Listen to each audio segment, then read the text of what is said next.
আসসালামু আলাইকুম। University admission, তোমরা যারা ইউনিভার্সিটিতে অ্যাডমিশন পরীক্ষা দিবে, সো তোমাদের এখন সবার মাথায় একটা বিষয় ঘুরপাক খাচ্ছে, সেটা হচ্ছে যে বাংলার জন্য অ্যাকচুয়ালি কী পড়তে হবে। অর্থাৎ তোমরা যারা বিশ্ববিদ্যালয়ে খ ইউনিটে পরীক্ষা দেবে, অর্থাৎ মানবিক বিভাগে পরীক্ষা দেবে, সো তোমাদের সবার একটা বিশেষ কোশ্চেন, সেটা হচ্ছে বাংলার জন্য কোন টপিকগুলো বেশি গুরুত্বপূর্ণ এবং বাংলার কোথা থেকে প্রশ্নগুলো এসে থাকে, এটা তোমরা জানতে চেয়েছো। সো তোমাদের জন্য আমরা আমাদের এডুকেশনাল লিডারশিপের পক্ষ থেকে সুন্দর একটি বাংলার সাজেশন নিয়ে এসেছি। সো এটার মাধ্যমে তুমি এতটুকু বুঝতে পারবে যে আসলে বাংলার জন্য তোমাকে কোন বই পড়তে হবে, কোন টপিকগুলো পড়তে হবে এবং কোনগুলো পড়লে তুমি খুব সহজেই একটা ধারণা পেয়ে যাবে যে এগুলো পড়লে ইনশাআল্লাহ আমি ঢাকা বিশ্ববিদ্যালয়, জাহাঙ্গীরনগর বিশ্ববিদ্যালয়, আমি হচ্ছে রাজশাহী বিশ্ববিদ্যালয়, চট্টগ্রাম, জগন্নাথ বা গুচ্ছের যে কোনো একটা বিশ্ববিদ্যালয়ে তুমি খুব সহজেই চান্স পাবে। সো চলো তাহলে আমরা আজকের এই ভিডিওটি শুরু করি।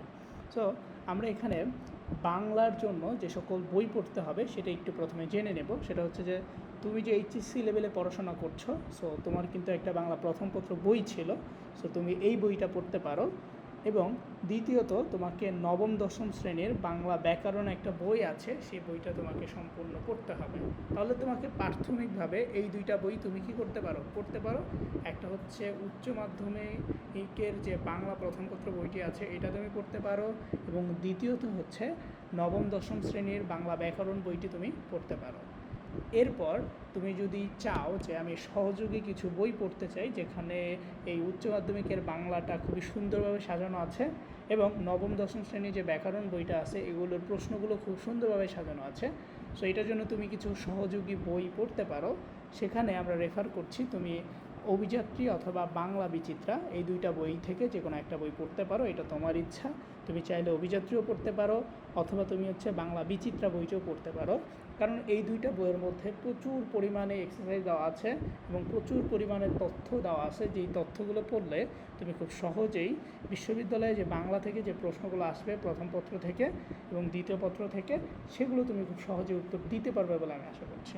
এছাড়াও তোমরা জানো যে বাংলার মধ্যে কিছু মুখস্থ অংশ থাকে, অর্থাৎ কিছু যেমন শব্দার্থ, বিপরীত শব্দ, সমার্থক শব্দ, এক কথায় প্রকাশ, বাগধারা, এগুলো থাকে। সো এগুলো যাতে তোমার একদম 100তে 100 হয়ে থাকে এবং তুমি যাতে কোনো মিস্টেক না করো, সেই জন্য তুমি অভিযাত্রীর এই বইটা এটিএম টানা মুখস্থ এই বইটা পড়তে পারো। এই বইটা পড়লে আমি আশা করছি যে এখান থেকে তুমি অনেক বেশি কমন পাবে, কারণ এখানে প্রচুর পরিমাণে এক্সারসাইজ দেওয়া আছে এবং এটা একটা সেরা বই বলাই যেতে পারে, কারণ বিগত সালগুলোতে আমরা দেখেছি যে বই থেকে প্রচুর পরিমাণে কমন পড়েছে এবং কমন পড়ার মেন কারণ হচ্ছে যে এখানে প্রচুর প্রশ্ন দেওয়া, কমন তো পড়বেই, তাই না? সো এরপরে আমরা হচ্ছে বাংলা শতভাগ কমন উপযোগী পাঠ্য বইয়ের যে গদ্যাংশ, অর্থাৎ তোমাদের পাঠ্য বইয়ের যে গদ্যাংশগুলো আছে সেগুলো তোমাদের একটু পড়তে হবে।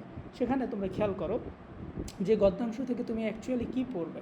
এখানে প্রথমে তুমি মূলভাব পড়বে, অর্থাৎ তুমি যে গদ্যটা পড়বে সেই গদ্যটার পাঠ পরিচিতি নামে একটা অংশ আছে, অথবা এটার মূল বিষয়টা কী, অথবা এই গদ্যটা কী প্রকাশ করতে যাচ্ছে, বা এই গদ্যটার মূল বিষয়টা কী, মূল ভাবটা কী, এটা তুমি ভালো করে পড়ে ফেলবে। এটা হচ্ছে মূল ভাব। দেন তুমি যে গদ্যটা পড়ছো সেই গদ্যের যিনি লেখক আছেন সেই লেখকের কিছু গুরুত্বপূর্ণ কাব্যগ্রন্থ থাকে, তুমি জানো সেই কাব্যগ্রন্থ পড়বে, যে কাব্যগ্রন্থটা কত সালে প্রকাশিত হয়েছে এবং তার হচ্ছে প্রথম কাব্যগ্রন্থের নাম কি, হ্যাঁ, সো তার বিখ্যাত কাব্যগ্রন্থের নাম কি, শেষ কাব্যগ্রন্থের নাম কি, ঠিক আছে, এগুলো একটু পড়তে হবে। দেন তোমাকে উপন্যাস পড়তে হবে, অর্থাৎ এই লেখকের শ্রেষ্ঠ উপন্যাস কোনটি বা বিখ্যাত উপন্যাস কোনটি, তার এই বিখ্যাত উপন্যাসটা কত সালে প্রকাশিত হয়েছে, এবং নাটকও সেম, এগুলো পড়তে হবে তোমাকে। সো এগুলো যদি তুমি পড়ো, আশা করছি যে পাঠ্য বই থেকে এই প্রশ্নগুলোই তুমি ঘুরে ফিরে পাবে। এরপর তোমাকে যে তোমার যে গদ্য থাকবে সে গদ্যের যে শব্দার্থগুলো আছে সেগুলো পড়তে হবে। দেন তোমাকে চরিত্র পড়তে হবে, অর্থাৎ তুমি যে গদ্যটা পড়বে সে গদ্যে কিন্তু প্রচুর পরিমাণে চরিত্র থাকে। তুমি যদি হচ্ছে ধরো তুমি এইচএসসি প্রথম পত্রের একটা বই, সেই বইয়ের মধ্যে তুমি অপরিচিতা নামে একটা গল্প পড়ছো, সেখানে কিন্তু অনেকগুলো চরিত্র আছে। যেমন তুমি জানো যে অনুপম নামে একটা চরিত্র আছে, কল্যাণী নামে একটা চরিত্র আছে, মামা নামে একটা চরিত্র আছে, মা নামে একটা চরিত্র আছে, হরিশ নামে একটা চরিত্র আছে, বিনু দাদা নামে একটা চরিত্র আছে। এই চরিত্রগুলো থেকে মেইন পয়েন্টগুলো তোমাকে পড়তে হবে। এবং বিশেষ করে আমরা দেখেছি যে বিগত সালগুলোতে ঢাকা বিশ্ববিদ্যালয়ে যে প্রশ্ন এসেছে, সেখানে সবথেকে বেশি প্রশ্ন আমাদের এই পাঠ্য বই থেকেই এসেছিল। সো আমরা পাঠ্য বইকে গুরুত্ব সহকারে পড়ব, যাতে করে প্রশ্ন আসলে আমাদের যাতে মিস না হয়। এরপর আমরা পদ্যাংশ থেকেও মূল ভাবটা পড়ব, পদ্যাংশের দেন কবির কাব্যগ্রন্থ থাকে, উপন্যাস থাকে, নাটক থাকে, এগুলো পড়ব। দেন এই যে পদ্যটা পড়ব, সেই পদ্যের আমাদের শব্দার্থগুলো পড়ে ফেলবে এবং কবিতার লাইনের ব্যাখ্যাগুলো আমরা জানার চেষ্টা করব, যাতে করে আমাদের যে এমসিকিউটা দেওয়া থাকবে কবিতার লাইন দ্বারা কী বোঝানো হচ্ছে, সো এটা যাতে আমরা সুন্দরভাবে উত্তরটা দিয়ে ফেলতে পারি। এরপর আমরা চলে যাব বাংলার শতভাগ কমন উপযোগী কিছু ব্যাকরণের অংশ, অর্থাৎ ব্যাকরণ থেকেও তোমাকে কিছু অংশ অবশ্যই পড়তে হবে, কারণ ব্যাকরণ থেকেও অনেক প্রশ্ন আসে, যেটা আমরা জানি। তো এখান থেকে তোমাকে ধ্বনির পরিবর্তন, সন্ধি, নত্যবিধান, সত্যবিধান, এগুলো কিন্তু জানো তোমাকে পড়তে হবে। যেমন জ্যোতি এবং জ্যোতিচ্ছেদ বা ছেদ চিহ্ন যেটাকে বলা হয়, সেটাকে পড়তে হবে। যেমন দাড়ি, কমা, এগুলোকে বলা হচ্ছে জ্যোতি চিহ্ন। ধ্বনির পরিবর্তন পড়তে হবে, সন্ধি পড়তে হবে। দেন কারক ও বিভক্তি তোমাকে পড়তে হবে। সো কারক কত প্রকার, বিভক্তি কত প্রকার, কোনটা কোন কারক, ঠিক আছে, সো এগুলো পড়তে হবে। দেন তোমাকে উপসর্গ, অনুসর্গ, এই টপিকটাও পড়তে হবে এবং পাশাপাশি তোমাকে সমাস এবং বাক্য প্রকরণ।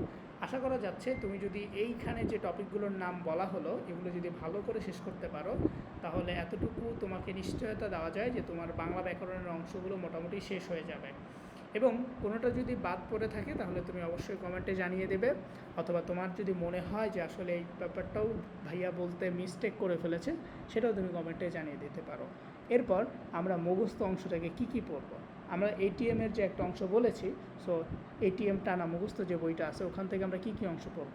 ওখান থেকে আমরা 1 নম্বর বাগধারা পড়ব, এক কথায় প্রকাশ পড়ব 2 নম্বর, 3 নম্বর বিপরীত শব্দ এবং সমার্থক শব্দগুলো পড়ার চেষ্টা করব, এবং শুদ্ধি, অশুদ্ধি এবং সমুচ্চারিত যে শব্দগুলো আছে এগুলো পড়ার চেষ্টা করব।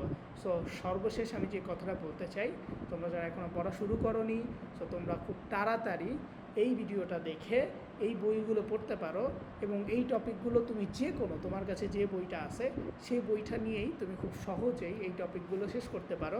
তাহলে বিশ্ববিদ্যালয়ে যে একটা যাত্রা আছে বা একটা প্রতিযোগিতা আছে, সেই প্রতিযোগিতায় তুমি অনেক এগিয়ে থাকবে। সো যদি ভিডিওটা তোমাদের ভালো লেগে থাকে তাহলে অবশ্যই কমেন্ট করে জানাবে, এবং তোমরা জানাবে যে তোমাদের আর কোন সাবজেক্টের এই রকম তথ্য দিলে তোমাদের জন্য ভালো হয়। সো আমরা ওই তথ্যগুলো তোমাদেরকে জানানোর চেষ্টা করব।